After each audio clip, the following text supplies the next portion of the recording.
and America's godly heritage. We talk about anything that affects your faith, your family, or your freedom. So don't go anywhere, because Point of View starts right now.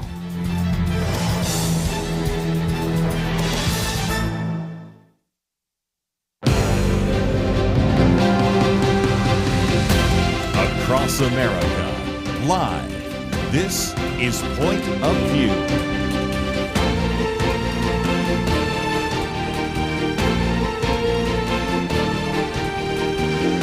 And now, Kerby Anderson. Thank you for joining me. It is the Friday weekend edition. We're so grateful you could join us.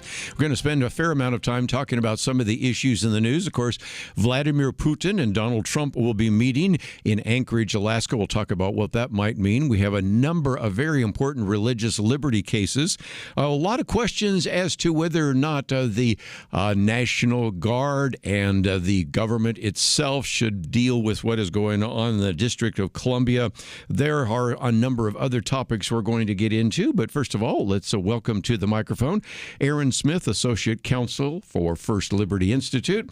Kelly Shackelford, President, CEO, and Chief Counsel of First Liberty Institute, just got off a plane, and I'm glad you joined us here today. Good to be here. Well, let's see if we can. Trump and Putin. This is coming up to the 3.5-year anniversary. Many people thought that really 3 years ago this would have ended and Russia would have just completely taken over Ukraine. That has not turned out. And when you start looking at the numbers, Marco Rubio the other day, Secretary of State, said that Russia has suffered about a loss of 60,000 soldiers killed or wounded just last month alone. The number of lives sacrificed just from Russia are 1 million since the full-scale invasion in February 2022. So although I think you have to be skeptical anything will come of this, I want to give high praise to Donald Trump for trying to make it happen. Yeah, I mean, again, he's probably solved more international conflict than anybody we can think of in this amount of time. And because he's trying, and which is good for us too. Obviously, the less international, intrigue and activity and fighting and everything goes, we get drug into everything. And certainly Ukraine and Russia is an example of that. And so why not? And I'm just always amazed about the media I read on this. Yes. Like, I think it was the New York Times today, and they go through everything Trump has done and how inconsistent he is and how he's anti-Zelensky, and then he's okay with Zelensky, and then he's good with Putin, and then he's anti-Putin. I'm like, do you not understand negotiation? Do you not understand what he's doing? Are you that stupid? Surely not. But it's obvious. I mean, Trump is he's pushing different angles. He's probing. He's trying to figure out how to make this thing work when it looks like it's just going to go on forever, and it's going to drain, not only lose a lot of lives, but it's also going to drain America.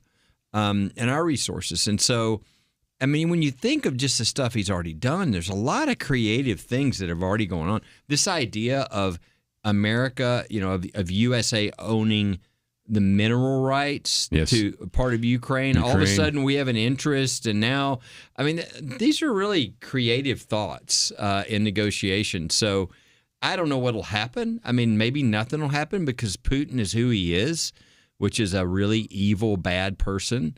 But it can't hurt to try and get something worked out. A lot of lives would be saved. Again, Trump has floated the idea both sides might have to swap land, but of course Vladimir Zelensky is against that idea, not wanting to give up territory. And you can understand you don't want to reward bad behavior, but at the same time, I think you give it a try. And even if he walks out of that, Erin, some of us a little bit older remember when there was a time in Reykjavik when Ronald Reagan said, nope, I'm walking right out. And so in some respects, it could be even a victory for Donald Trump if he walks out of it. Sure. I mean, he is known as this great negotiator. I mean, he knows how to handle these sorts of situations. He successfully ran multiple businesses. I mean, he's successfully negotiated all sorts of things while he was president the first time and now into his second term.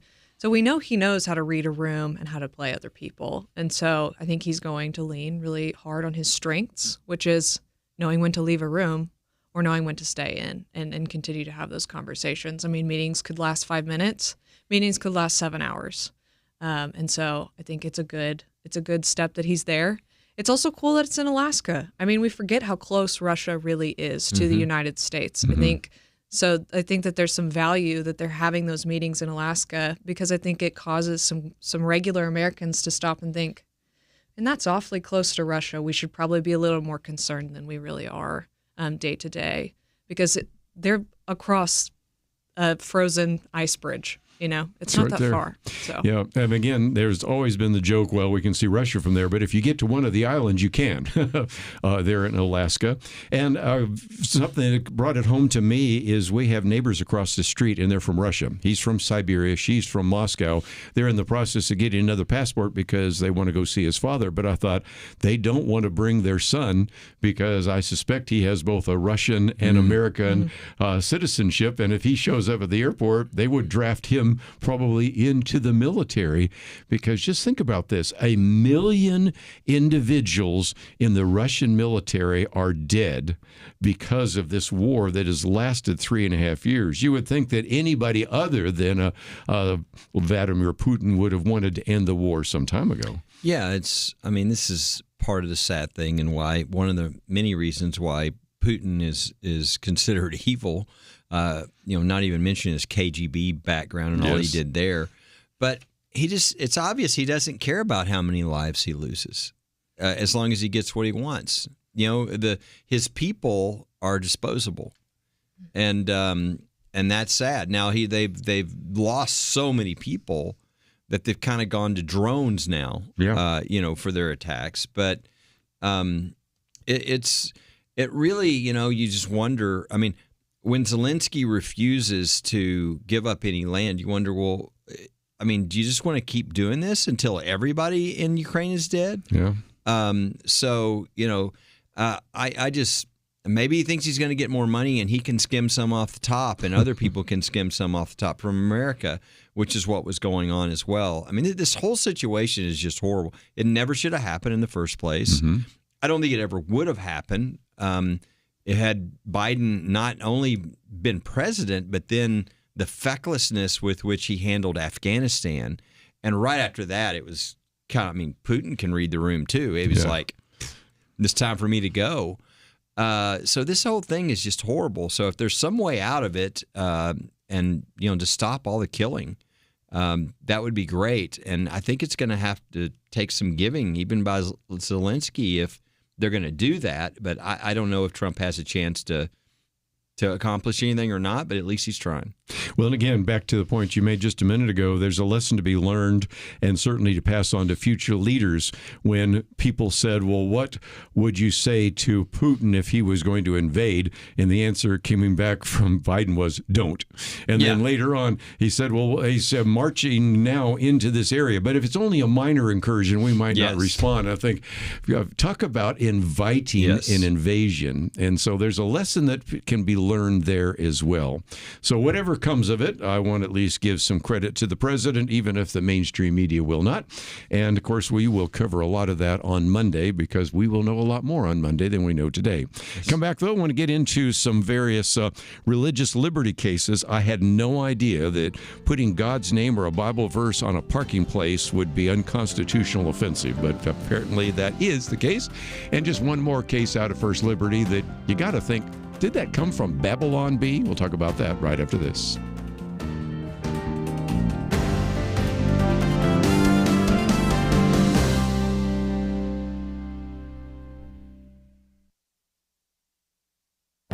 This is Viewpoints with Kerby Anderson. You may have seen the announcement that astronomers have found an asteroid that is found to contain gold reserves worth $700 quintillion. That announcement was followed by the statement that this would be enough to make everyone on Earth billionaires. Numerous comments correctly noted that it would make gold worthless and we'd all still be poor. Many recommended that person writing the headline should take an economics class. There is no evidence that this asteroid will land on Earth or that Elon Musk wants to capture it and bring it to Earth. But consider the possibility for a moment, because it illustrates an important point about money. For at least 5,000 years, gold has been money. Even in the modern era, gold has been the foundational layer for money. Primitive money used such items as beads, stones, and shells as forms of money. Monetary money included gold, copper, and silver. There is one significant reason why gold lasted so long as money. Gold has many properties that make it useful as money: durability, divisibility, portability, fungibility, and scarcity. As you can see, one important characteristic is scarcity. Gold mining is still taking place around the globe, but only about 2% is added to the worldwide supply of gold annually. Imagine if this asteroid were on Earth. The gold in Fort Knox and in central banks around the world would be a curiosity, but worth nothing. All the characteristics of gold would be insignificant if scarcity was no longer an attribute. That is why the U.S. dollar is worth less every day, since the government can print more of it. And that is also why wise investors will always be on the hunt for scarce assets that cannot be debased by creating more. I'm Kerby Anderson, and that's my point of view. For a free copy of Kerby's booklet, A Biblical View on Inflation, go to viewpoints.info/inflation. That's viewpoints.info/inflation.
You're listening to Point of View, your listener-supported source for truth. Back once again, let me just mention real quickly that we have a couple of articles. First one on this issue of God's name and Bible verse, which we will talk about. But then also we have a link to the fact that superheroes, not all superheroes wear capes. So you actually got two articles there before we get to another one. But I thought, Erin, I'd come to you for just a minute because I never had this at my high school, but apparently in some places, if you're a senior, you get your own parking spot. And if you get a parking spot, you can then decorate it. And I can recognize that there might be some argument that you can't use something that would be offensive, but I just never thought that having the name God or a Bible verse would be offensive. But apparently in some places it is. Right. So we just started representing a high school senior named Sabrina out of the Grand Island High School in New York. She got one of these parking spaces. My high school did not get assigned parking spaces either, but that was because we were not big enough to justify having a special close parking space for seniors. You just first come, first serve. Yeah. But no, it's this really cool thing. Schools want to encourage students to express themselves artistically, have some personality, do designs. So you have to submit these designs for approval to the school to make sure that these kids are not putting, inappropriate words or images on their parking spaces. Sure, that makes sense. She submits her design, which includes things like God is love, he loves you, John 14:6. All are getting just absolutely X'd by the school. They're like, you can't do these designs. Only after she removes every mention of God from her parking space do they approve this design. Unbelievable. John 14:6, right? I'm the way, the truth, and the life. No one comes to the Father except through me. Yeah. The school says that this parking space is government speech. This parking space represents the messaging of the high school now. That doesn't make any sense. If we're going to give high schoolers a parking space to paint, now the school apparently has decided that every design that a student paints is the messaging of the school. Well, we know that's not true. That's not how government speech works. She should be able to put a Bible verse on her parking space where her car goes and it'd be there. But apparently the school does not understand the law, so we've once again had to explain the law to another high school. And they have, a little bit of time to make a decision, and then we'll either have them make the right decision, or we'll have a federal judge help them make the right decision. It's really the sort of God is the new pornography. That's what I was thinking. In the old days, we used to have ACLU lawyers on here. We had Nadine Strasser in a while, and then we've had Alan Dershowitz. But in the old days, you and I used to say that they would treat this as if it was profanity. You would not want a student to put on their locker something that's profane, but an ACLU lawyer would have a problem if you were to put God on your locker, or in this case, on your parking space. That is the new profanity. It is. And, there's some cases that go back. If you look at student speech and their rights at school, this one's a lot easier because typically it's like a student walking through school and saying something or doing something. Even there they have free speech rights, right? But this is when the school says, here, you get a parking spot. You get to speak. Okay? That's kind of free speech. And you say, but, well, I understand, though, they can't say, well, there's a case, Hazelwood, that talks about, and there's a couple others, that say, look, students do have a right to free speech at school, but they don't have a right to be, to say profanity and things like that. So everybody agrees that that's a limit. But the idea that mentioning anything religious or your faith or a Bible verse is now the new, profanity is insane. I mean, the cases do not say that at all. They say the opposite. I mean, think of Coach Kennedy. Okay? I know, this is what's so amazing. Think of Coach Kennedy. Is it that he can do anything he wants to speak out on the field as long as he doesn't go to a knee? Yeah. I think we've had a decision on that. I don't know, just recently. And that's a coach, okay? There's going to be more restrictions on a coach over kids than there's going to be on an American citizen who by compulsory attendance is forced into a public school. This is just unbelievable. I mean, I really believe that. I have no idea, but I just from basic common sense, I've got to think the school district is going to talk to a lawyer, and the lawyer's going to go, "What are you doing?" Okay, but if not, then okay, we'll go to court and we'll create precedent. But this happens all the time. I mean, this very thing, we've had a number of these where kids had parking spots, and where the school tried to tell them not to say anything religious, and it happens all the time. It happens when a kid wants a club at school. Every club's allowed. I'm just thinking of one of the more recent ones we had where, the Pride Club posters were going up all over the school. Brand new club. Can't have the prayer club, right? I mean, you just wonder what it's going to take. There's been a lot of cases on this. The law's kind of clear. But over and over again, they still engage in this clearly unconstitutional activity at these school districts. I've read Kelly Shackelford's book on Tinker versus Des Moines, which you actually did before the Supreme Court and actually brought them in. And that was on the issue of anti-war activism and things like that. And then, of course, you have the Equal Access Act. But, Erin, I thought I brought this up not because everybody right now has got a parking space, but you know as well as I do, there are other kids right now that have been told by their teachers that they can't write an essay on Jesus, they can't quote a Bible verse, they can't decorate their locker with a picture of Jesus or with a Bible verse. And so in some respects, what we are trying to do is educate them, because there are probably a number of other young children right now or students that were told not to do something. They said, oh, okay, and walked away and didn't really stand up for their rights.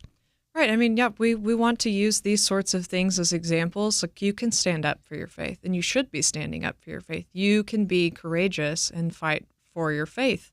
That's what, if you believe something, stand up for it. That's what we should all be doing as Americans, is standing up for what we believe in. That is part of what makes America an incredible place to live, is the ability to do that.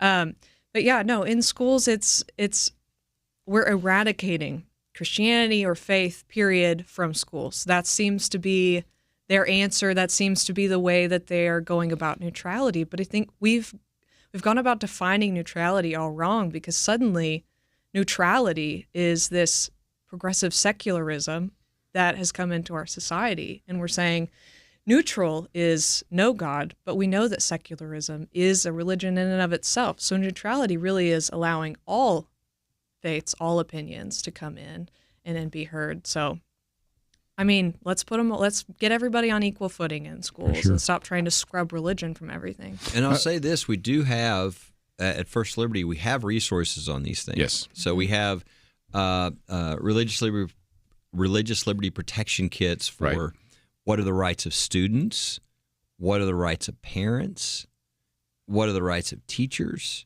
and we have all these kinds of things that are available. Religious freedom in the workplace. What are your rights in the workplace? You name it. We've got that so that you don't have to be in fear. And then people can always call if they have a situation. I mean, every factual situation might be a little different, but it's just, I think people are intimidated out of their freedoms when they don't know that they have them or they're not sure. And so I just encourage people, especially if you're about to have impact, the enemy's always going to try to intimidate you. And you just got to be willing to walk through that. And we're here to answer questions, help, or you can, again, just get some of these resources. And it's real clear that the law is on your side in the public schools. And to be honest, the public schools is probably one of the least places. I mean, in other words, it's the place you probably have the least vibrant, full First Amendment rights, but yet you still have tremendous First Amendment rights, right? I mean, you can't, yell a profanity. You could outside of the school, okay?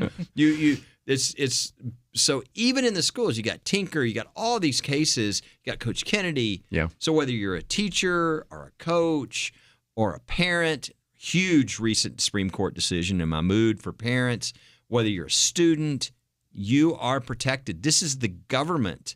They cannot tell you that you can. Now, they can tell you can't stand up in the middle of math class and start to say the Lord's Prayer, okay? We got that. You can't disrupt the classroom. But outside of that, which is kind of obvious, you have a right to your expression, to your beliefs, and to say what you believe. And certainly you have a right in your own parking spot where you were told you can engage in free speech to put up a Bible verse. Let me just mention that I always like to end with some prayer targets, and one that comes to mind is the Cambridge Christian School case, because you're hoping that will go to the Supreme Court, and that one's sort of related to that as well.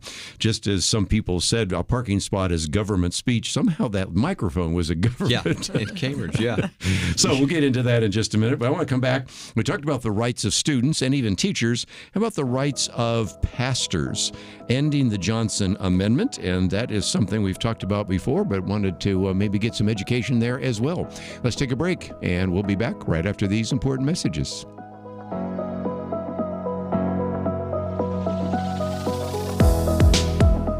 You already know that Point of View relies on people like you, listeners, to stay on the air. And here's something that you might not know. Only 1% of Point of View's listening audience currently gives. You heard that right, just 1%. But we've done the math, and if every listener, including you, gave just $10, that would be enough to fund Point of View for an entire year. So here is my challenge to you. If you have never given before, please spare $10 to help keep truth on the air.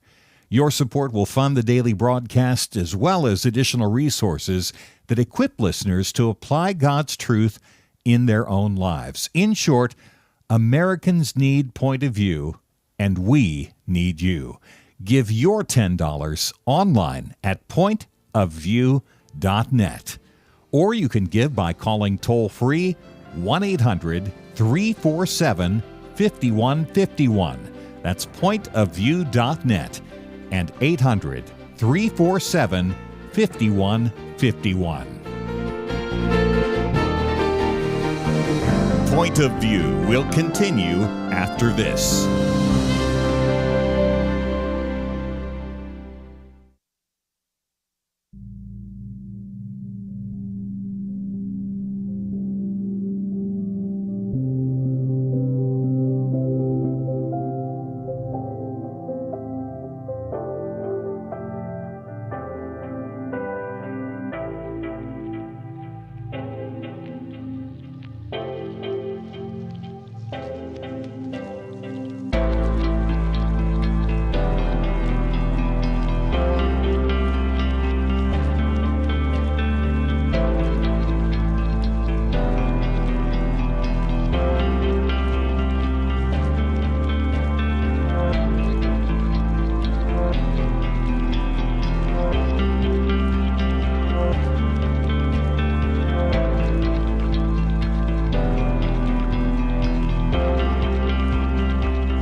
You are listening to Point of View. The opinions expressed on Point of View do not necessarily reflect the views of the management or staff of this station. And now, here again, is Kerby Anderson. Back once again is our weekend edition, and if you'd like to find some of the material, it is available on our website. Second article we'll get to in just a few minutes has to do with the Johnson Amendment, what rights do pastors have? But I thought just before we get to that, first of all, we talked about the rights of students, but let's talk about the rights of teachers, because you have a very important case, a teacher's cross to bear. And then I know also for our listeners up there in Alaska, and anybody like myself who flies on Alaska Airlines, you've got a case dealing with what is called discrimination doesn't fly. And first of all, those are featured cases and key cases under First Liberty. But again, you can subscribe to the FLI, which is the Insider, and learn about those. But you've got a couple of things coming down simultaneously, don't you? Yeah, there's a lot of things happening right now. One is the Religious Liberty Commission. Yes. Which you're on. Yes, the president created really the first ever we've ever had a Religious Liberty Commission for the United States. We've had focus on international, but never on how we can, improve, advance, protect religious freedom in America. And of course, there are a lot of problems, a lot of issues, a lot of ignorance. And so we had our first hearing. That hearing has been seen, I think, by over 7 million. It's got over 7 million views. People all they had to do is do, Religious Liberty Commission or hearing, and they can watch whatever parts they want to watch of it. It's been obviously a lot of people watch. That was the sort of the setting the ground for things like what did the founders, what were they doing? What does our Constitution say? What are the protections? And then how have we gotten off course? And, professors, all that, I thought, oh, no, this could be really boring, right? It wasn't. It was really, I think people really enjoyed it. The next ones, though, are going to be automatically riveting because they're real people who've been through real things, and they're just examples of the types of things going on. So this next hearing on September 8th is on the public schools, and in particular, the rights of students, religious freedom for students, and the rights of parents and their authority over their children. They're not children of the state. I mean, there are many people who say, oh, you dropped them off at school. We're now the parent. No, you're not. You're not the parent. And there was just a huge Supreme Court decision on that. We're going to have those people testifying. And so I think that's a great way for people to educate and begin to understand. I mean, on the commission, what we're trying to do is really see all of these things that are going on, educate the public, but then also think about, okay, our job at the end of this is to make specific recommendations directly to the President of the United States on what we were asking him to do to really fix these problems. And so, and my goal, to be honest with you, is not just something that'll last for, one president. It's what can we do that'll permanently fix some of these things. And so there's a lot of great ideas to do that. So we've those hearings are going to be, I think, really important, and I would encourage people to be connected to that and to know about that. Let me just mention, you go to justice.gov/ and then Religious Liberty Commission. And you can actually watch it. You can see there's a picture of Kelly and Dan Patrick, and there's hearing highlights. There's upcoming hearings, which has there all the different members. And so if you would like to watch it and be one of those 7 million people, that would be the case. So that's something we obviously will cover later on.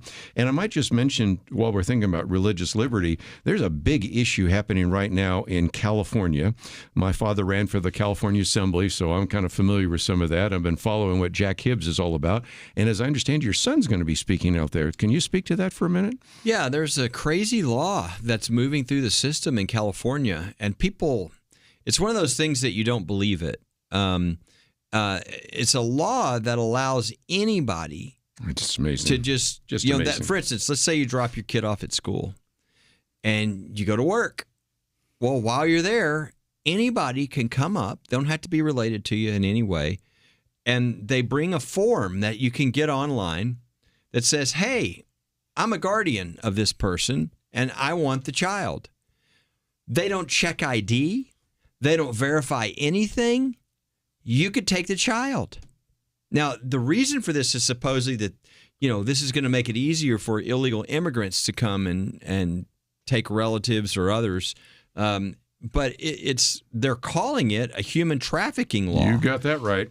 And so, I mean, any church with a brain should go, what? Right? But, I mean, Jack Hibbs immediately was like, okay, we have got to sound the alarm on this. This is moving through, and this could very well happen. And so they've got a rally. They've got a rally scheduled for the Capitol in California. They're going to have a lot of people there. This is Wednesday, if I'm not mistaken, the 19th. I think that's right. And they're going to have some people speak. They're going to rally. They're going to really try to wake up the people of California. Do not let this happen.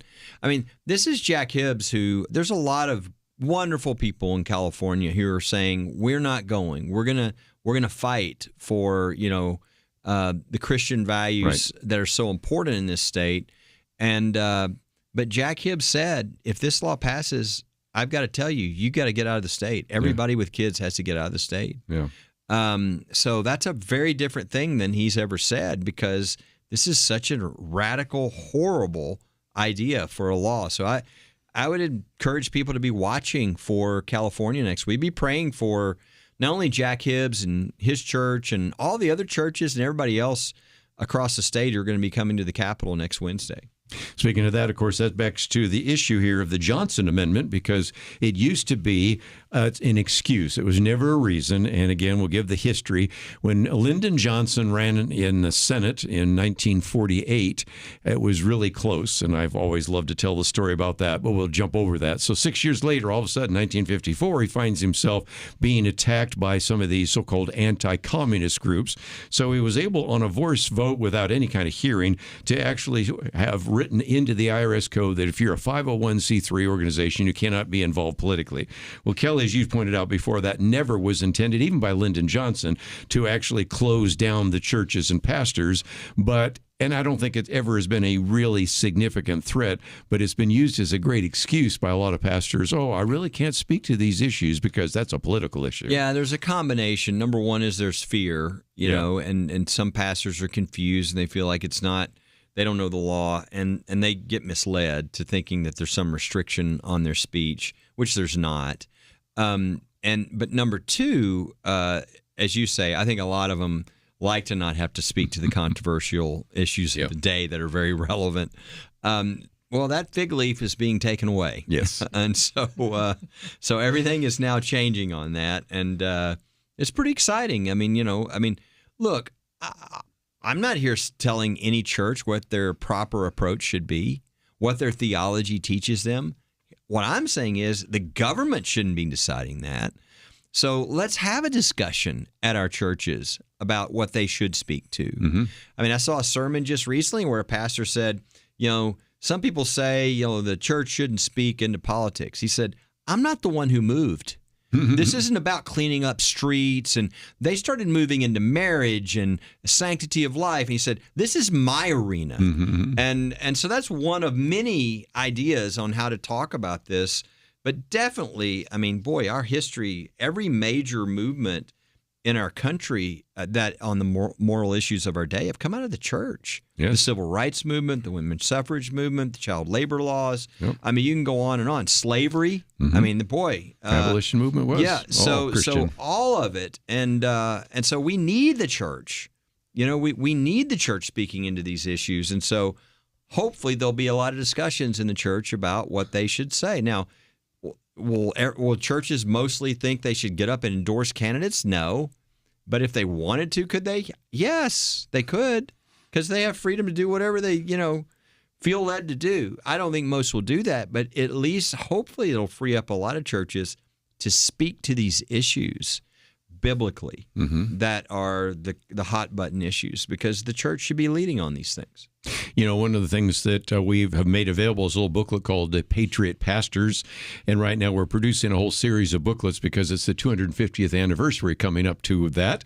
And so we just had one on One Nation Under God, one on the Bill of Rights, but also the Patriot Pastors. And there was a time not so long ago, Kelly, where they actually had election sermons. Yes. And I have lived in Connecticut where that tradition still kind of carried on. Neat. In which they would actually, before an election, not tell you who to vote for, but here are biblical principles you need to consider before you go into the ballot arena, whatever it might be, the ballot box or the machine or whatever it might be. And we've sort of left that, but I think some of that's coming back again. I hope so. We had about almost half of evangelical Christians that didn't vote in the last election. So it really needs to change. I mean, this is part of our stewardship responsibility. Represent Christ in every area of society, including in the voting booth. We're going to take a break, and one of the other big issues is whether or not the Little Sisters of the Poor need to have abortion and contraception in their medical plan. You might say, we've talked about that before. Yeah, it's come back again. We'll be right back.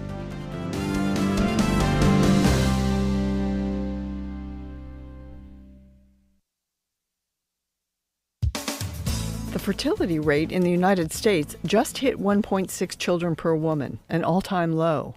The replacement rate, the level that will keep the population stable, is 2.1 children per woman in the U.S. and 2.25 globally. Drop below 2 and depopulation begins.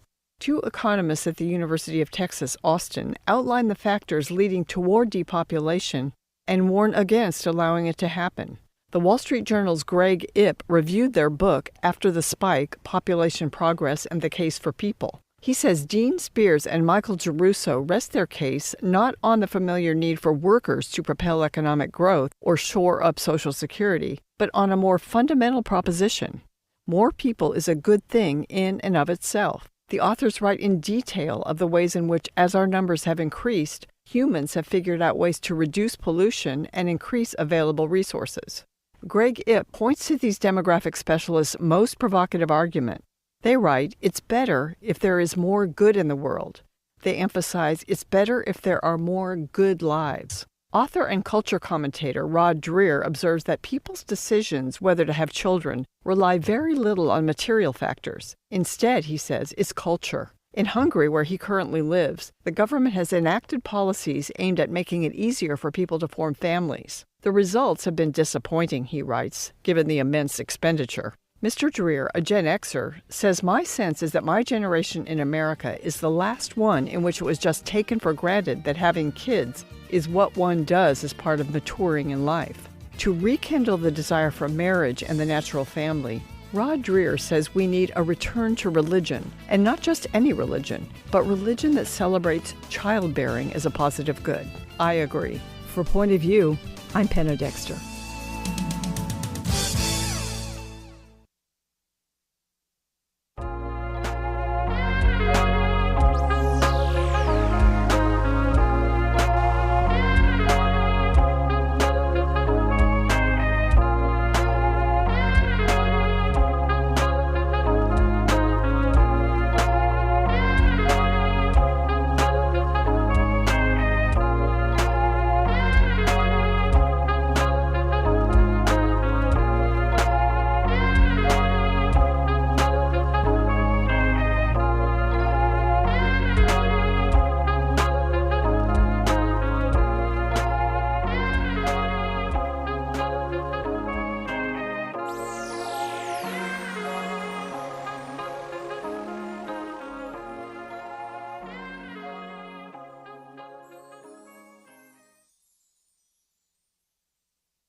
You're listening to Point of View, your listener-supported source for truth. Back once again, this third article actually is something that illustrates a couple of key principles we'll get to, and it is a judge rules against the Little Sisters of the Poor in Obamacare contraception case. Now, again, the Affordable Care Act, oftentimes called Obamacare, was enacted in 2010, required that the various employer health plans cover essential services, which ended up sometimes being things like contraception and abortion. Well, you would think that, don't think the Little Sisters of the Poor need this. And of course, there was also a case that came from the issue of Hobby Lobby, which actually was ruled on in 2014. But Erin, let me come to you for just a minute, because especially for our younger listeners, they may not even remember this whole battle about the Little Sisters of the Poor. We thought that was dealt with years ago, but apparently not. Right. Yeah. I mean, I remember learning about this, as a law student, Yes. and this is going on around that time, a little bit before I was at law school.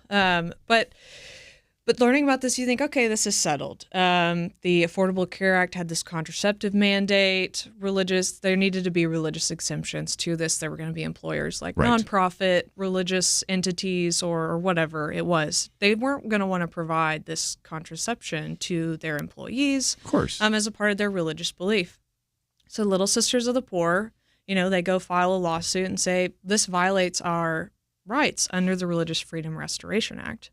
And for the listeners that don't know what that says, the Religious Freedom Restoration Act does prohibit the government from substantially burdening a person's religion, religious exercise, whatever it is, unless the government can show that it has a compelling government interest, and it's using the least restrictive means to get there. Meaning, okay, government, you have to show, if you're burdening someone's religion, you need to show, one, that you have a very, very, very important reason why. And you have to show that there were basically no other alternatives other than to burden this person's religion. So they needed to show that the only way that they can accomplish this goal of providing contraceptives to those that would fall into Obamacare was to force the Little Sisters of the Poor to provide this contraception. At the same time the Little Sisters of the Poor case is going on, Hobby Lobby is going on at the same time. Well, Hobby Lobby is a for-profit company that has religious beliefs. Well, the court there said, just because it's for-profit doesn't mean that its owners don't have religious beliefs or that the company isn't a religious entity. In fact, even for-profit companies take on the religious beliefs of the owners or the CEO, the president, whoever it is. So the court comes back and says, yeah, you can't force Hobby Lobby to provide contraceptives to the employers. Well, so all this litigation's going on. Trump's president now in 2017. He comes out with a rule that says we're not going to force people with religious objections to provide these contraceptives to their people. Well, just recently, a judge has now found that rule that the Trump administration put forth is invalid for administrative law reasons, right? Goes under the Administrative Procedures Act and says that the Trump administration's rule is, quote, arbitrary and capricious. For what reason?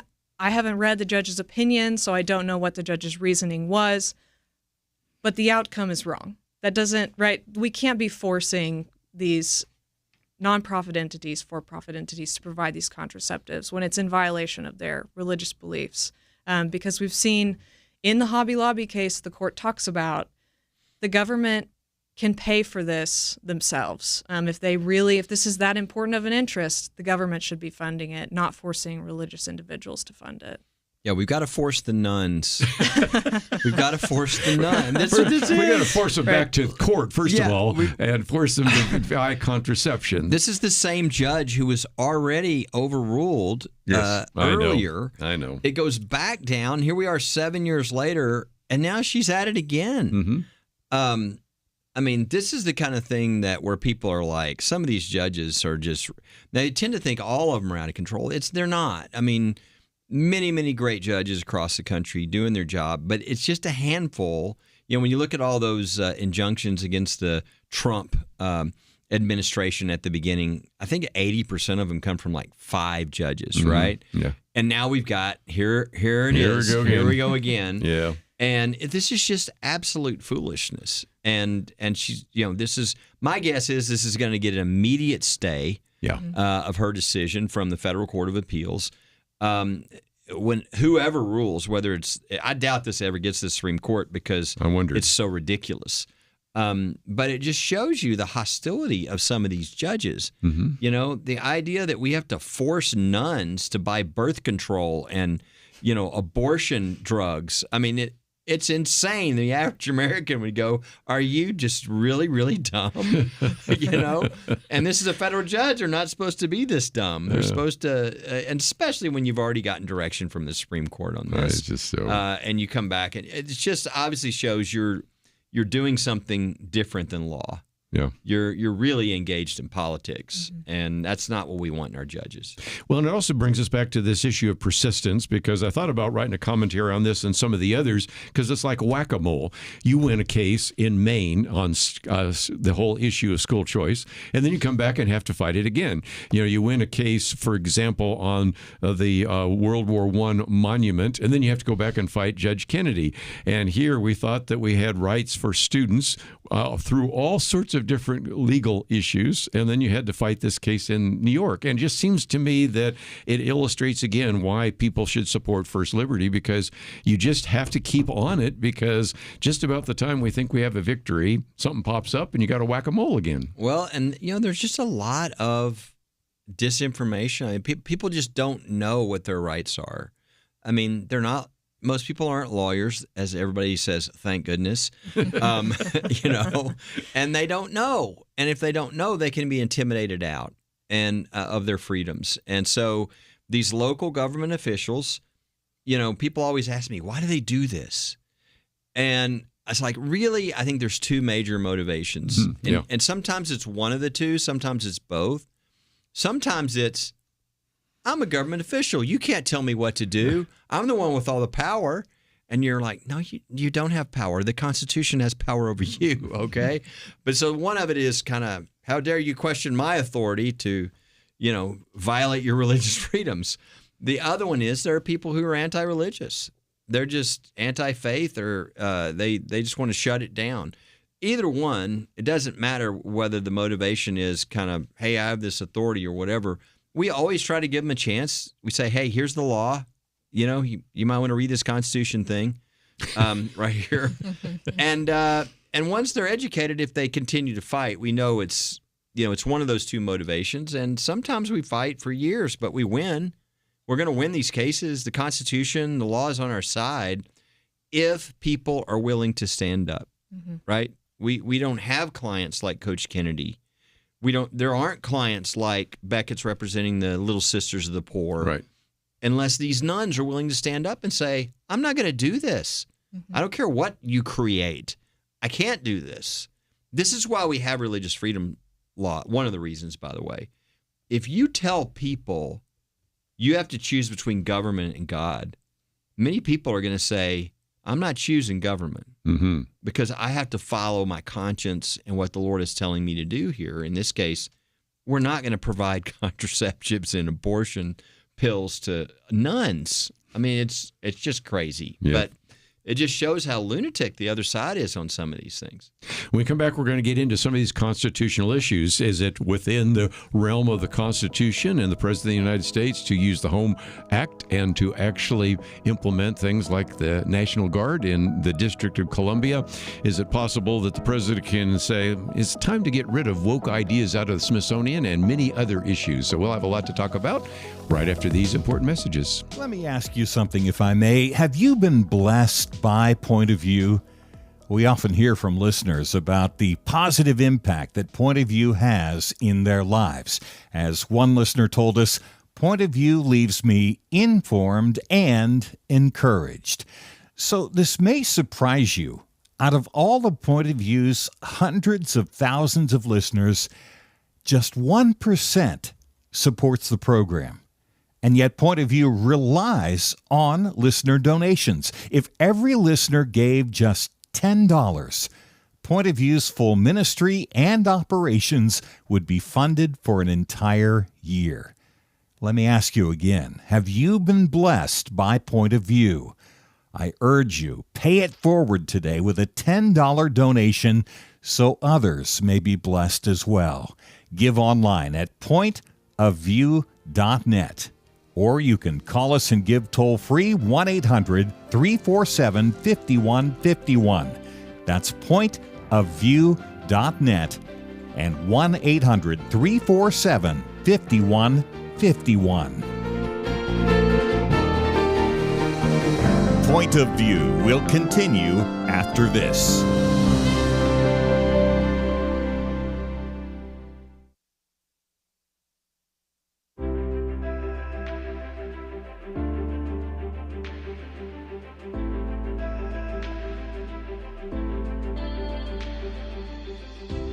I just wanted to tell you, too, how much I have appreciated Point of View over the years. I've always been taught that we take care of our own, and I feel like Point of View is one of our own because of the Christian worldview that you do promote. And so I have become a partner today, and I just want to thank you so much, and just God bless you for all that you do. Listen, I wanted to make a quick comment. I'm a relatively new listener to the show, and I really kind of stumbled upon it more than anything because I'm doing some driving now that I wasn't in the past.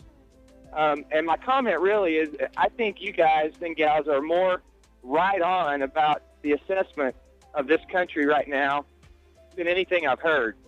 You know, I go home and I tell my wife, you've got to hear what they're talking about on the show. It's just so right on. And I tell my parents the same thing. I'm 25 years old, and I started listening to Point of View about 4 years ago, and it has changed the way that I think and the way that I view the world around me. Point of View Radio Talk Show.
Hi, this is Kerby Anderson. Each day we take on the tough issues and provide a biblical perspective to them. The topics we cover are wide-ranging: apologetics, theology, prophecy, creation and evolution, intelligent design, marriage, family, child-rearing, the millennial generation, trends in society, politics, economics, business, religious liberty, the Constitution, public policy, foreign policy, military policy, tensions in the Middle East, abortion, homosexuality, pornography, sexual ethics, media, technology, history, and America's godly heritage. We talk about anything that affects your faith, your family, or your freedom. So don't go anywhere, because Point of View continues right now.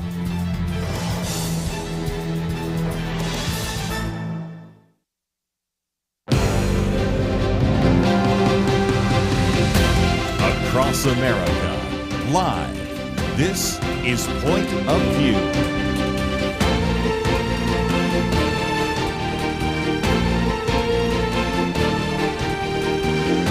And now, Kerby Anderson. Second hour today, we're going to spend some time, as we are, with Kelly Shackelford and Erin Smith, in this case, talking about what's going on in the District of Columbia, because that is of issue. And if you have ever been a tourist there, you recognize that you feel really safe when you're going to the Smithsonian. By the way, we're going to talk about that in just a few minutes. Or when you go to the White House, or you go to the Capitol and enjoy everything in the mall. But having lived in the Washington, D.C. area years ago when I went to Georgetown, I can tell you there's some streets I would not go down in the District of Columbia. But don't take my particular word for it. Let's look at some of the numbers. Now, recognize that these have to be taken with a grain of salt, because it turns out that the Metropolitan Police Department was cooking the books. But even with that as the case, in Washington, D.C., the homicide rate is 27 per 100,000 residents.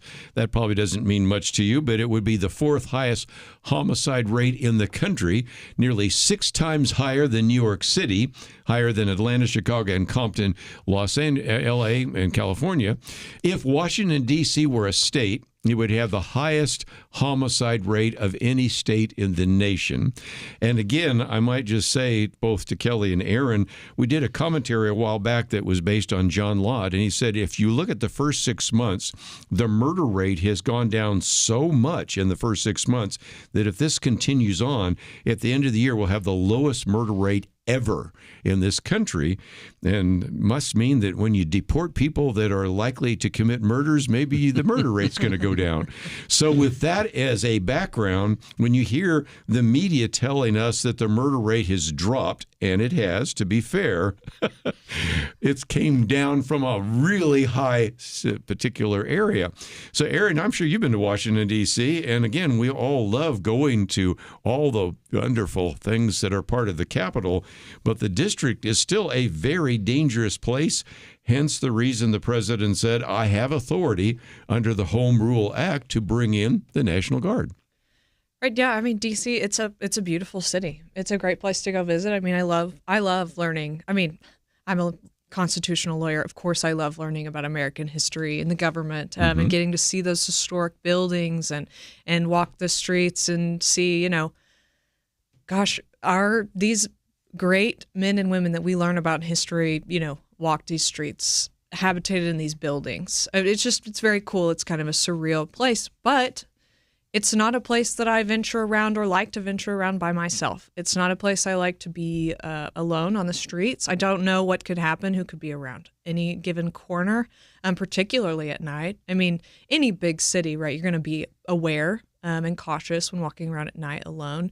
But even walking around the National Mall at night, which is a big draw in D.C., I mean, it's kind of scary to walk around out there at night when you don't know what could happen in the dark. But yeah, this Home Rule Act, everybody's kind of freaking out about Trump taking over D.C. and he's being a dictator of D.C. He's usurping the power of the D.C. government. But that Home Rule Act did create the D.C. government as we know it today. It does give Trump the power to do what he is doing.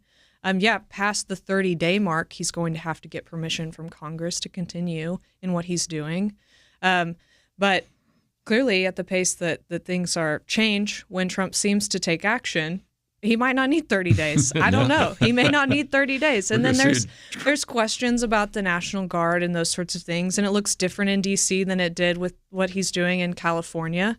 But again, I applaud the president's effort to try to get some things under control and make, our nation's capital safe and beautiful and a place that people want to come visit and feel good about going to visit.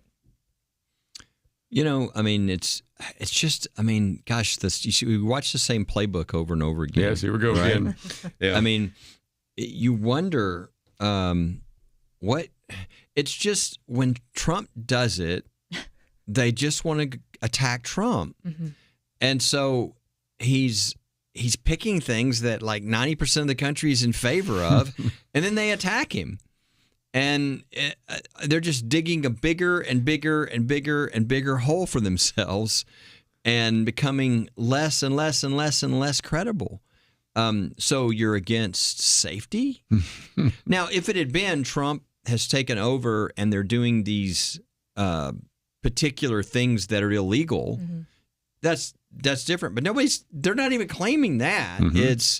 It's that, gosh, he's bringing more safety to the community in D.C. It's like, number one, it's not a bad thing, even if Trump had nothing to do with D.C., but he's the president, and that's where he is, and that's where our Congress is, and that's the seat of our national, government and Congress and president.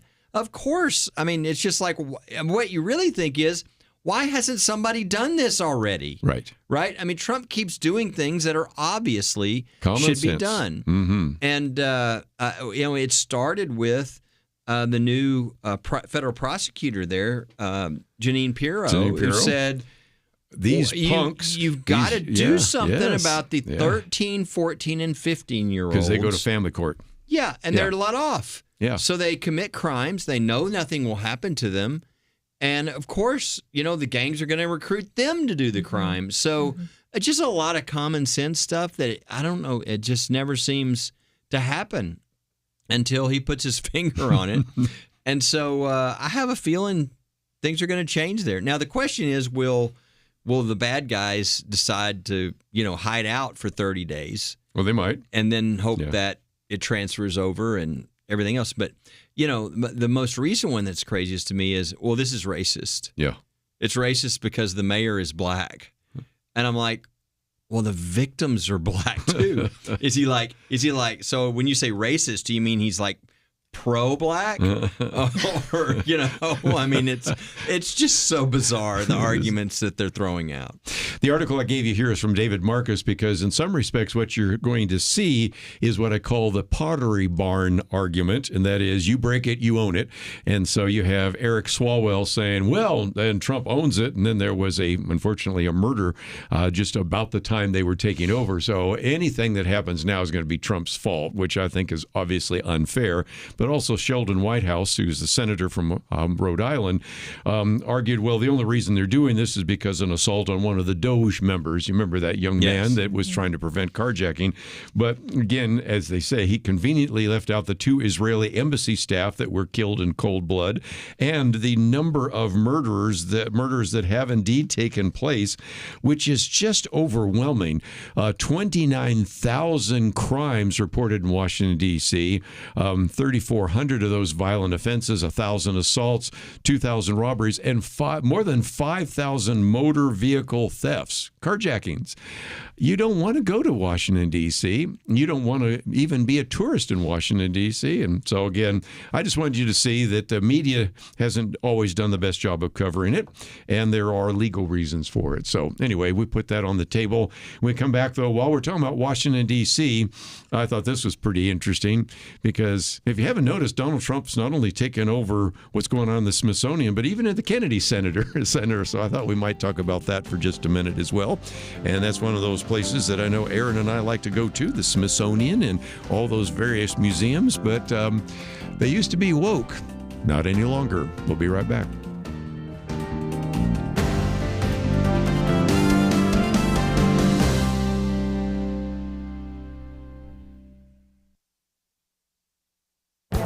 This is Viewpoints with Kerby Anderson. You may have seen the announcement that astronomers have found an asteroid that is found to contain gold reserves worth $700 quintillion. That announcement was followed by the statement that this would be enough to make everyone on Earth billionaires. Numerous comments correctly noted that it would make gold worthless and we'd all still be poor. Many recommended that person writing the headline should take an economics class.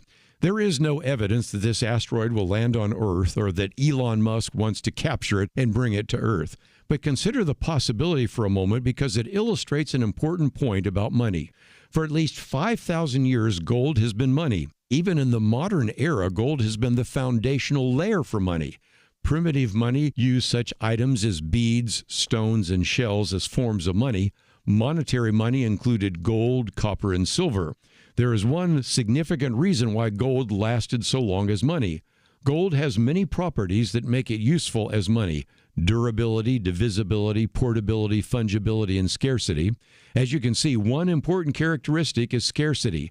Gold mining is still taking place around the globe, but only about 2% is added to the worldwide supply of gold annually. Imagine if this asteroid were on Earth. The gold in Fort Knox and in central banks around the world would be a curiosity but worth nothing. All the characteristics of gold would be insignificant if scarcity was no longer an attribute. That is why the U.S. dollar is worth less every day, since the government can print more of it. And that is also why wise investors will always be on the hunt for scarce assets that cannot be debased by creating more. I'm Kerby Anderson, and that's my point of view. For a free copy of Kerby's booklet, A Biblical View on Inflation, go to viewpoints.info/inflation. That's viewpoints.info/inflation.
You're listening to Point of View, your listener-supported source for truth. Back once again, I want to spend just a little bit of time talking about the Smithsonian, and the reason for that is it helps us understand wokeism, maybe even cultural Marxism, how to maybe bring a culture back to where it was. The Smithsonian is actually named for James Smithson, and when we lived in Washington, D.C., and even years afterwards, was a member of the Smithsonian because, first of all, I believed in what they were doing, and second of all, there are some perks, one of which there's a special dining hall you get to go to if you are a member of the Smithsonian. So this is certainly one very significant institution there. And if you think about it, there's really quite a few because you have the museums, the libraries, and all the rest there. But if nothing else, Erin, the concern that Donald Trump had issued an executive order back in March restoring truth and sanity to American history.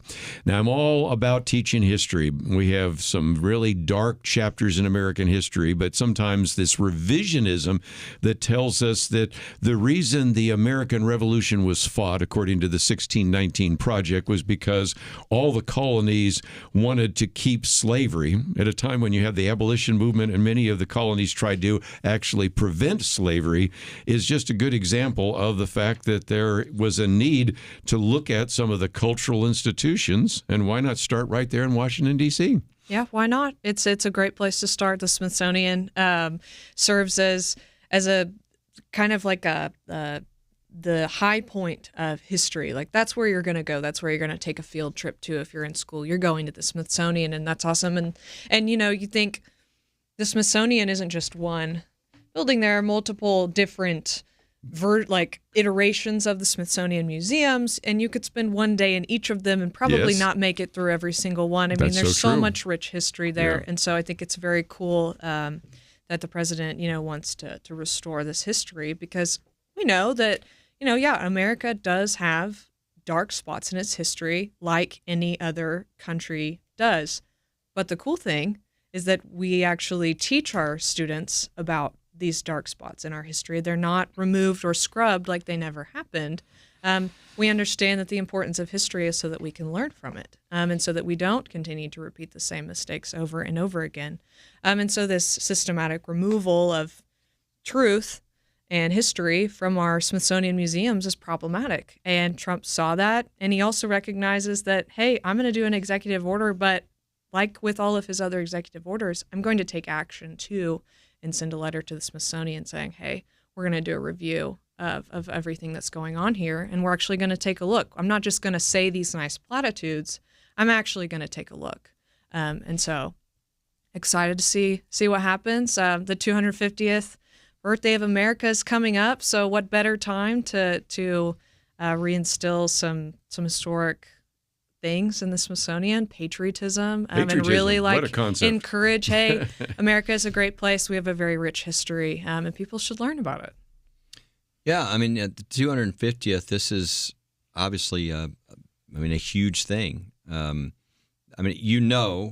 That as we start into January of next year, if anybody will create a massive show about the 250th anniversary, it would be President Trump. We're probably going to have celebrations starting in January. I would think so. All over the country. And I was there during the bicentennial, which was, the 200th anniversary. But I was fearful that the 250th wouldn't be anything like the 200th. But Donald Trump may be changing that. Oh, my gosh. I think it's going to be bigger than we've ever seen. That's what he would say, too, right? I think America, we were talking about this a little bit, Kerby, off air, this idea how the wokeness has kind of been overtaken. It's pushback. Yeah, people are like, the nonsense is over, right? I don't know what a girl and a boy is, all these different things. People tried to be nice and all that, but being nice didn't work out too well. People literally start dying when you do this kind of a thing. And so I think, I'll tell you, it was a number of years ago, we were starting a new year, and my marketing team said, one of the guys on the team said, I thought this was brilliant. He said, well, it's kind of easy this year. And I said, well, what do you mean? He said, well, it's either, all the marketing is either I love America or I hate America. And I thought, oh my gosh, that's pretty simple, but it's pretty true. And I think people are ready for a I love America. Right. Problems, nothing perfect, but the best country on the face of the earth. Mm-hmm. And where we're not ashamed of American exceptionalism and all these things. And so I think it's a great thing. And I also think I think it's great to have a review because, what we don't want in our museums and in our history and all this is partisanship. Mm-hmm. We don't want, that's what was beginning to happen with a lot of this stuff. Mm-hmm. It had spilled over into everything, right? Politics, in business, politics in your investments, and for some reason, the businesses all let this happen.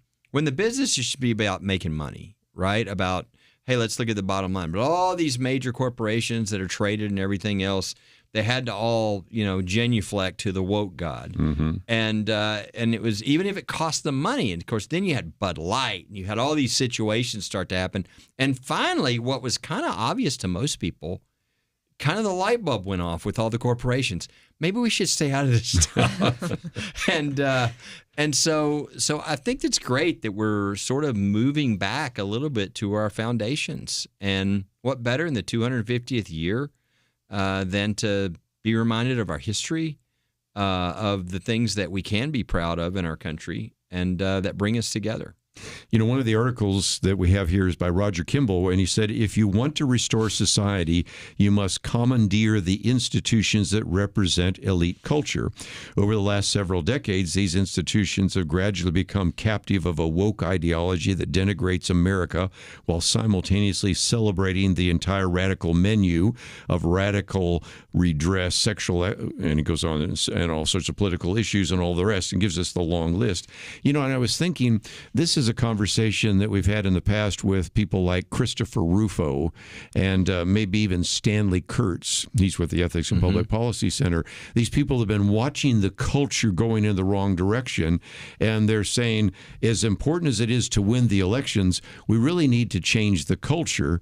And the first step of that gets back to a book that you and I are very familiar with by Rod Dreyer, Live Not by Lies. Because once you started agreeing with the lies, once you started saying, well, men can participate in women's sports, and maybe we need to begin to implement some of these pronoun changes, and maybe it's probably time for us to rethink whether or not this is really a good country and whether it was really one that was based on racism and xenophobia and the rest.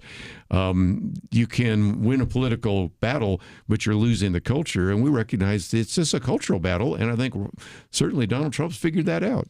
Absolutely, yeah. And look, I think it's a combination of, you know, what Rod was doing in his book was documenting what happened in all these communist countries. And sort of the question was, well, what do you do when this thing has taken, you know, root in your country? I mean, how do you avoid going into communism, because we're headed there with all this wokeness? And he said it's, you know, live not by lies. It's the Alexander Solzhenitsyn, which is, if enough people, not a majority, just enough people will speak the truth against the lie. He said the Borg can't handle it, right? The government can't handle it. I mean, the truth is more powerful. And he talked about all these countries and how they really were saved from communism because of that. And I think that people just got tired of the lies here. I mean, at first you don't know what to say because this is such a new, bizarre thing, you know, they're talking about. And you know it's not true, but you're like, gosh, you know, it was. And over time, people are like, no, this is wrong. And so you had that. And at the same time, you had a president who's a little brash, or a candidate at the time. And if you'll remember, at the end of the campaign, there was an ad that ran more than any other ad, not only with the president, but even senatorial candidates and everybody else. It was an ad on men and women. It was an ad on no men and women's sports. It was, and it's clear they picked that ad because 80% of the country said, I've had enough of this. Yes. And so it's a combination of those things, right? It's the American people saying, no, I've had enough of this. And some leaders who are willing to sort of step out and be the ones to say, well, I'm going to take advantage of this, and I'm going to speak to this, and I'm not going to back down from this. And that kind of has begun to turn the culture around. Yes. And even you have the vice president, J.D. Vance, goes over to Germany, and when they're thinking he's going to be talking about, you know, the existential threat of climate change, he said, no, I think the existential threat is you're censoring people that have common sense, and you're actually betraying your European values rather than saying you're using European values to censor people. So I see that this might have some staying power beyond Donald Trump, and so we'll see where that takes us. Let's take a break, though. We always hear that democracy dies in the darkness, but who's killing it? We'll be right back. You already know that Point of View relies on people like you, listeners, to stay on the air. And here's something that you might not know. Only 1% of Point of View's listening audience currently gives. You heard that right, just 1%. But we've done the math, and if every listener, including you, gave just $10, that would be enough to fund Point of View for an entire year. So here is my challenge to you. If you have never given before, please spare $10 to help keep truth on the air. Your support will fund the daily broadcast as well as additional resources that equip listeners to apply God's truth in their own lives. In short, Americans need Point of View, and we need you. Give your $10 online at pointofview.net or you can give by calling toll-free 1-800-347-5151. That's pointofview.net and 800-347-5151. Point of View will continue after this.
You are listening to Point of View.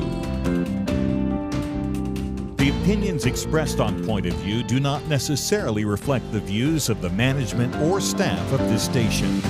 And now, here again, is Kerby Anderson. Erin Smith in studio along with Kelly Shackelford. And let me just mention as a program note that on Monday we have E.W. Jackson with us. We're going to be talking about Project 76. I think that's going to be really an encouragement to you to talk about what a number of people want to do in terms of praying for this nation and also standing up.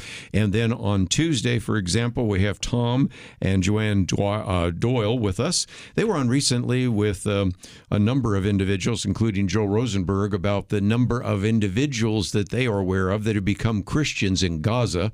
And we've talked about that before with Tom and Joanne, but I thought it'd be good to get them on again because we are certainly and have been talking about Gaza, even yesterday talking about that as well. But while we're talking about that Project 76, it reminds me of what happens in California. And I think we have the date right, but the day wrong. So it's Tuesday. That was my fault. That's yeah. okay. I knew it was the 19th, but I picked Wednesday. It wasn't Wednesday. It's Tuesday. Tuesday is the 19th in California at the state capitol. So I would encourage people, if they're in California and they want to go, look it up online. You can find it. Jack Hibbs has got, I know, a lot of stuff out about it, but I'm sure it's out by a lot of different sources, a lot of different groups. It's just a horrific idea. And would be a massive violation of the authority of parents over their children because strangers can come and take your children. So I would just encourage people, look for that. It's August the 19th, Tuesday. And I might just mention, since it's at 1 o'clock, that'll be 3 o'clock our time after we're off the air. So we'll see if we can try to give a little bit of coverage on Wednesday and find out about that as well. Erin, let me come to this because we've been hearing about the fact that democracy dies in darkness. That's Washington Post. Democrats saying we have this administration that's destroying democracy.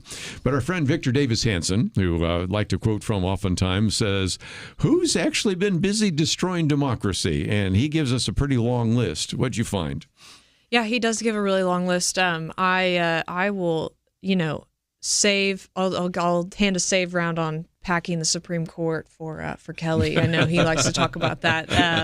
Yes, but is yeah, one of noticing things like, gosh, the whole taking away the choice of the president. Right? You've got Biden, who we've talked ad nauseum about the auto pen and all sorts of things. We don't know who was really running the government at the time. The truth will come out eventually, but then all of a sudden Biden's not on the ticket anymore. It's Kamala Harris. It's Vice President Harris, and nobody got to choose that. She didn't win any delegates. No one. You took away the choice from the Democrats took away the choice from their own party, and then took away the choice for the rest of America that didn't vote in those primaries about who would be representing the Democratic Party. And so really just robbing people of choice. And then you've got the border, allowing all of this illegal immigrant flooding across the border, but really like these sanctuary cities, these sanctuary jurisdictions that exist to basically thwart federal and state law. And 600 of them. I didn't realize until I looked at this. These massive numbers of places where all of a sudden the federal law does not apply. Yes. The federal law that was put in place by our elected representatives, that everyone from America picked their people, they go past the law. Well, now the law doesn't apply in these areas. And so you're just ending around, you're thwarting democracy there too. And so the list does go on and on. I would encourage people to read that article because you forget about a lot of those things. We were talking off air about, you forget how long the list is of the things that have been going on, and it's kind of crazy. It's kind of crazy. Well, let's set up Kelly for a minute, and one of the interesting things comes from James Carville. Now, I would say, Kelly, and you might agree, that back when Bill Clinton was in office, he was sort of more of a moderate Democrat. So you always sort of identify James Carville as maybe not part of the loony left. And yet the other day, James Carville says, we've got to take the House, got to take the Senate, we've got to take the White House. We then have to make Puerto Rico a state. We have to make the District of Columbia state, and we have to have 13 Supreme Court justices. And that comes from James Carville, not AOC or Bernie Sanders or somebody like that, Jasmine Crockett. I mean, this is from James Carville, who was kind of in the mainstream of the Democratic Party not so long ago. Yeah, they've just gotten crazier and crazier. It's like, again, we talked about this a number of weeks ago, but it's like the Democratic Party is kind of a big enough party to be, they're same as the Republican Party, right? Competing. And they've gotten so radical that they keep shrinking. And then they won't let anybody in who's not really more radical, and that causes them to shrink some more.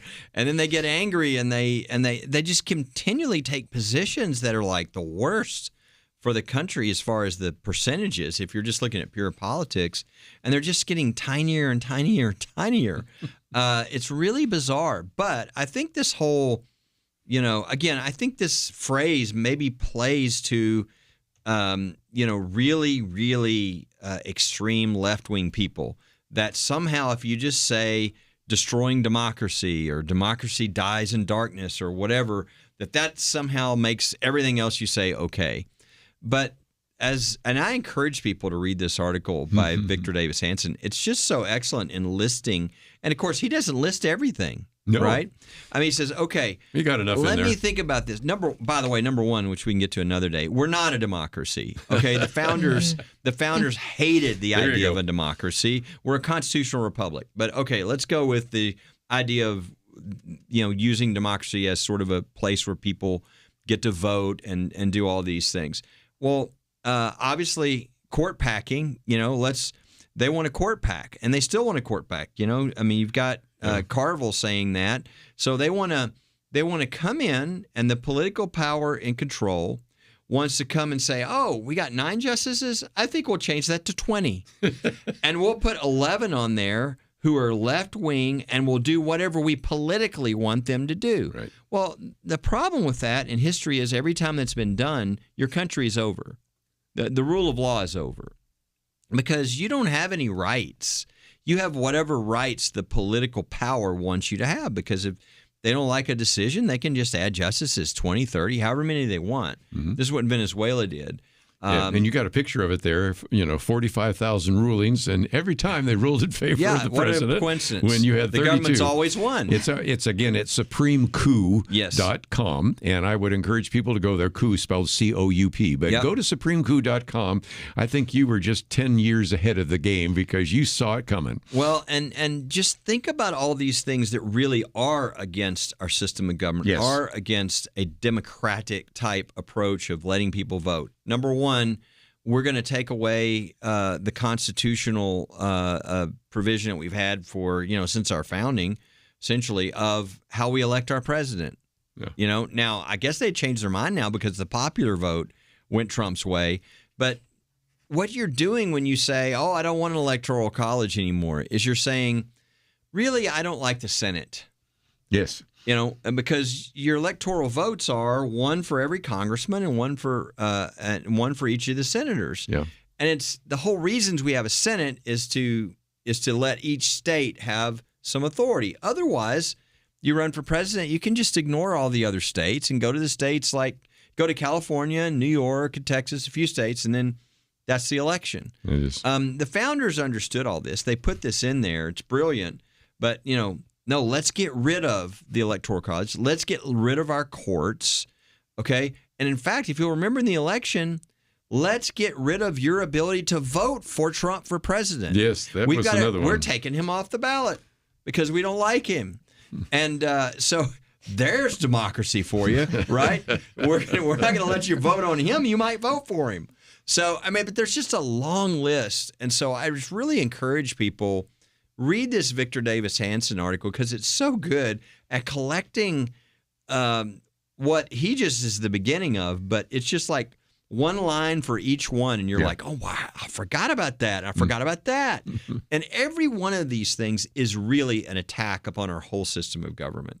And so the hypocrisy of what they're saying is just mind-boggling. Whereas even with all these bad judge decisions and stuff with Trump, if you'll notice, he said, I'm going to follow the decisions. He said, I sure hope the Supreme Court clears this up. They should clear this up. He didn't say, I'm defying the decision. So everything they're attacking him for is what they're doing in much greater extent and extremes. So it's real hypocrisy in view. And again, this is a good piece that you might want to keep for next year when we're talking about this midterm election. Even today, when my wife and I were walking, we got meet an individual I'd never met before, and he's from New York, was from Cuba originally. He says, well, there's just a lot of extremism on both sides, and I'd like to hand this to him and say, which is the one that's been doing all these kinds of issues? And the Republicans haven't moved, but the Democratic Party has moved. It's not your father's Democratic Party anymore. And if you read this, you come to that conclusion. Let's take a break. We'll have a chance to hear the commentary by Penna Dexter and make some final comments and a prayer target right after this.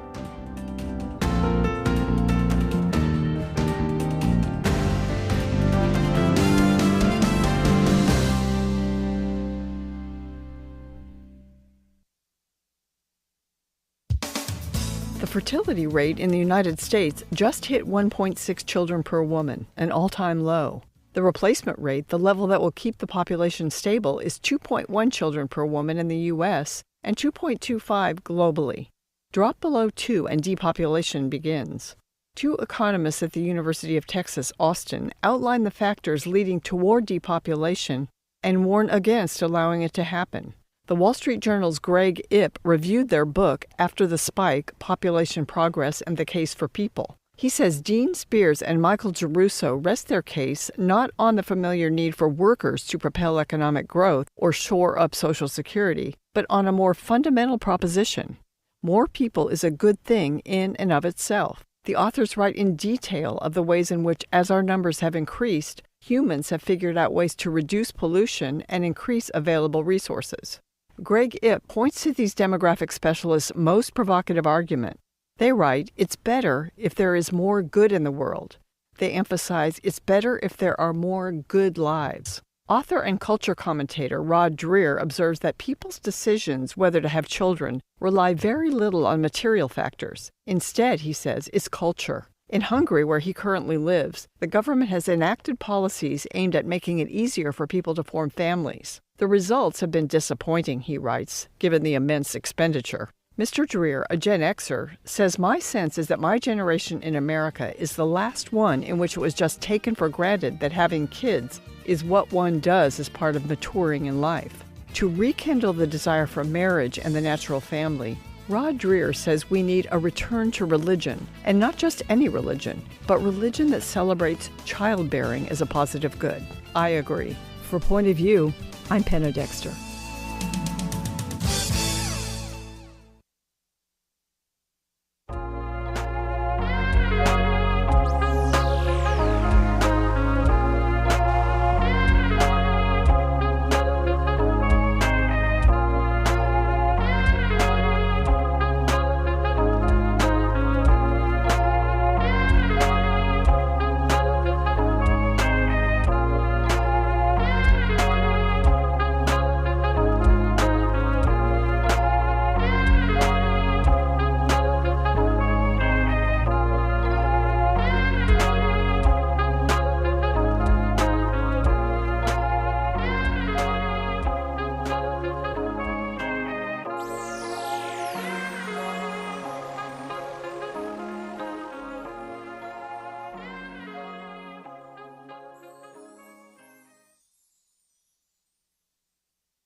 You're listening to Point of View, your listener-supported source for truth. Back for a few more minutes. Let me just mention that, first of all, one of the things we always like to do on Friday is to play the piece by Penna Dexter. And so if you go to the website right now, you'll see Viewpoints, Depopulation Threat. And again, if you want to click on the one that says Read Now, you can read it, but also there's a place where you can sign up to receive the Viewpoints commentary. My commentary comes to you Monday through Friday in your inbox, and hers will come tomorrow on Saturday. Mine, by the way, today talks about gold is money, and I point out that if nothing else, one of the things that gets people thinking is they found an asteroid that has about 70, quadrillion dollars worth of gold, and everybody said, oh, if that ever came to this earth, we'd all be billionaires. And the people said, no, not actually. You would actually mean that gold would be worth nothing as a result. So anyway, that's kind of one of those. But anyway, this commentary that she has today is on depopulation. And that's an issue because we have talked about this on many occasions, that if you are concerned about the future of this country, you need about 2.1 children per woman. I've never seen a 0.1 child. You haven't either. But you know what we're doing? We're taking all the children born, dividing by women of reproductive age, and we're at about 1.6. Now, if you think that's bad, recently I was in Greece, and it's about 1.1. You go to Spain, about 1.2. This is a collapsing population. So obviously we need to address that issue. But Kelly, before we get to, I want to get to Erin's comments in just a minute. She later on quotes Rod Dreher, of all places, again, observes that people's decision whether to have children really relies on culture. And he lives in Hungary right now, and I've lived and taught in Hungary for a while, and I certainly can say that they have tried through the government to enact policies to increase fertility. Some have worked, some haven't worked, but a lot of it gets back to if you're a Christian and you believe children are a gift of God, you're going to be more likely to have more children, right? No doubt. Absolutely. I mean, it's interesting how, and I think we take this for granted, but these places like America where, like it's a 1.6 children, per married couple, I mean, your civilization is dying. It's collapsing. At that point, right? Yes, it is. And it's interesting how when you say that, almost always those cultures also are not pro-life. They're not. They're pro-euthanasia. They're pro. It's not Package a coincidence, deal. right? Yeah, package deal. And so this all comes back to, as you're saying, is biblical worldview, and your understanding of look, God tells us, right? I mean, He doesn't create and tell us things in the Bible because He wants to provide rules that just to be mean to us. He's telling us things that if you do this, it's not going to go well for you, right? If you do it this way, you're going to be blessed.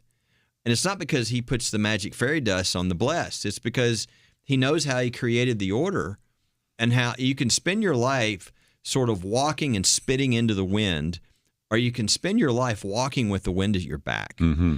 And that's what this is all about. And so we have, as the culture moves away from God. Now, I'll say this, though. I'm a big believer right now that we're at the beginning of what I think and hope is the third great awakening in our country. I mean, we're watching this in the youth. There's all kinds of stats that are just going through the roof. First time in the history of our country, more young males going to church than young females, right? Generation X numbers just really incredible into the church, right? I mean, there's just so many of these record number sales of Bibles, and I mean, watch American Idol. It used to be all these people that sing in the church are told, you could tell, don't sing those songs. This last year, you'd have thought you were in a church all year, right? There's a 3-hour Easter service, and if you watch culture, I'm just seeing it all the time. Good. But it's especially in the youth and the colleges and that's where revival, or that's where really, I think, an awakening kind of thing it starts. And I really feel like our job at First Liberty is kind of like the younger people are coming behind us. Our job is to throw open the gates, right? Allow for the freedom. Right. Let's get to what our founders were talking about with religious freedom, and let's let this thing happen. But so while we talk about a lot of the negative things and the 1.6, and again, this is because a lot of the younger people were saying, I'm going to get married in my 30s, and I don't think I want kids because they get in my way. Not a very biblical approach, right? And that leads to, a society dying. But I think I see something different coming. And I know with my kids, they got married young and they started having babies. And they go to church and they want babies. They want families. So there's a change coming, I believe. I really do. And I think we all should be praying for that. And I'm thankful for what the young people are doing that the older generation has not done well. I mean, I look at my friends that they're married, raising kids. Christians are having kids. Yes, and so we look at the full population and we say, we're at risk of, depopulation. And yeah, right now, maybe that's true, but I don't think that's cause for hope to be lost. We're not. Our country has not just totally become depopulated. There is a new movement. There's a movement happening amongst young people my age, people younger than me that have grown up in this world, and they're confused and they're anxious and they don't know where to turn. And suddenly the light bulb clicks on. They are, listening to artists like Forrest Frank, who's experiencing an incredible wave of popularity, creating clean music that kids can listen to, that adults also enjoy. And there's a lot of movements like that in popular culture. And my friends are having kids, and I love getting to see that. My siblings are having kids, and that's been a joy for me to become an aunt. But it really is, Christians do, I think, are seeing the value. And if you're doing the math as a believer, you're saying Christians are continuing to have kids and non-believers are not. Yeah. Well, that's part of how you start to indwell culture with the things of God, with Christ-centered teaching, Christ-centered families. As they have kids, other people aren't. And that's how, the numbers, it starts to create an imbalance, and we start seeing real change and reawakening in our country for the things of God. Fertility gap, for sure. I just wanted to end, though, if I could, with you, Kelly, talking about a prayer case, and that is the fact that we are hoping the Supreme Court will take your case, which involves Cambridge School. Can you talk about that? Yeah, it's I'll just say it's the case that I know a number of the listeners have been listening to for years, because we've been in litigation for a long time. It's a state championship football game with two Christian schools, and they weren't allowed to have a prayer over the loudspeakers. And that's the stadium where they held a Billy Graham revival 40 years earlier. Amazing. And now you can't have two Christian schools have a prayer. And this argument, which we mentioned earlier, is, well, it's government speech. There you go. Excuse me? It's government speech for two Christian schools to say a prayer? And the reason why I think this has a high chance of, more than normal, of the court taking it is there were so many outside groups that filed amicus briefs, almost a record, because they understood if all speech is turned into government speech, you don't have any free speech. This is really dangerous, and it needs to be taken and overturned. So I would ask people, pray for the Cambridge Christian case that the Supreme Court will take it. Again, we have all that information at the website at pointofview.net, or you can go to firstliberty.org. We also talked about Supreme Coup and a variety of other resources, all of it available at the website at pointofview.net. First of all, I want to thank everyone who's been a part of this program today. Megan in particular, thank you for engineering the program, and you might find her latest Spotify, which is one of the highlights there. And I also want to thank Steve for producing the program. Of course, on Monday, we're going to be talking about Project 76 with E.W. Jackson. It's going to be great. Have a great weekend. See you back here on Monday, right here on Point of View. Let me ask you something, if I may. Have you been blessed by Point of View? We often hear from listeners about the positive impact that Point of View has in their lives. As one listener told us, Point of View leaves me informed and encouraged. So this may surprise you. Out of all the Point of View's hundreds of thousands of listeners, just 1% supports the program. And yet Point of View relies on listener donations. If every listener gave just $10, Point of View's full ministry and operations would be funded for an entire year. Let me ask you again, have you been blessed by Point of View? I urge you, pay it forward today with a $10 donation so others may be blessed as well. Give online at pointofview.net. Or you can call us and give toll-free 1-800-347-5151. That's pointofview.net and 1-800-347-5151. Point of View is produced by Point of View Ministries.